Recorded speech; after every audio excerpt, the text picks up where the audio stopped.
श्री कुंज बिहारी श्री हरदास हमारी माई श्यामा जू को राजिया के अधीन सदा ही सावरो या व्रज को सिरताज।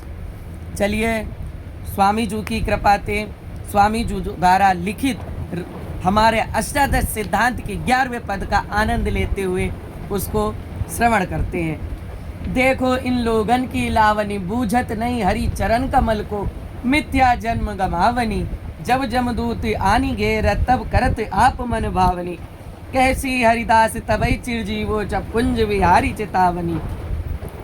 प्रपंच में परे भय जीवन की ओर संकेत करके, अरे इन लोगन की लगन संसारासक्ति तो देखो, श्री बिहारी जू के चरण कमल की ओर ध्यान नहीं देत, व्यर्थ ही मनुष्य जीवन खोए रहे हैं।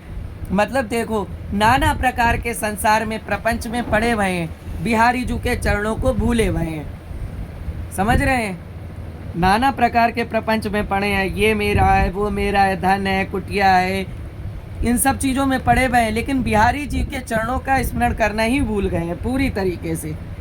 और इसी के चक्कर में हमें जो मनुष्य जीवन मिला है इसको व्यर्थ ही गंवा रहे हैं।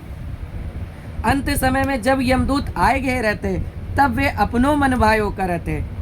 जब यमदूत आ जाएंगे तिहारे द्वार पे तो ये लेके जाएंगे तो वो अपनी मनमानी करेंगे, तिहारी कुछ ना सुनेंगे।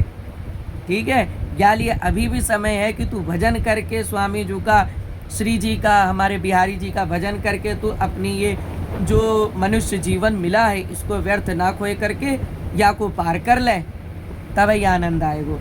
अब श्री स्वामी जी महाराज कहते, अरे प्राणियों तुम्हें चिर जीवन शाश्वत शांति तभी मिलेगी जब श्री कुंज बिहारी जी चित्त में आवेंगे, या ते तुम्हारे चित्त श्री बिहारी जी में लगेगो।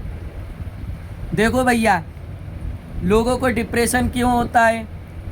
डिप्रेशन इसलिए होता है क्योंकि शरीर की भूख की शांति के लिए तो हम भोजन कर लेते हैं, लेकिन आत्मा की शांति के लिए हम क्या करते हैं? आत्मा की शांति के लिए हमें भजन करना पड़ेगा, तो हमारा जितना भी डिप्रेशन है ये चला जाएगा। और जब तक कि हम बिहारी जी के आचार्यों के शरणागत नहीं होंगे तब तक की बात नहीं बनेगी। इसलिए आचार्यों के और हमारी श्री जी के शरणागत हो जाओ और फिर आनंद लो, और आनंद में रहते हुए श्री कुंज बिहारी श्री हरदास, श्री कुंज बिहारी श्री हरदास करते रहो, फिर देखो कैसे आनंद आएगा। जय हो प्यारे।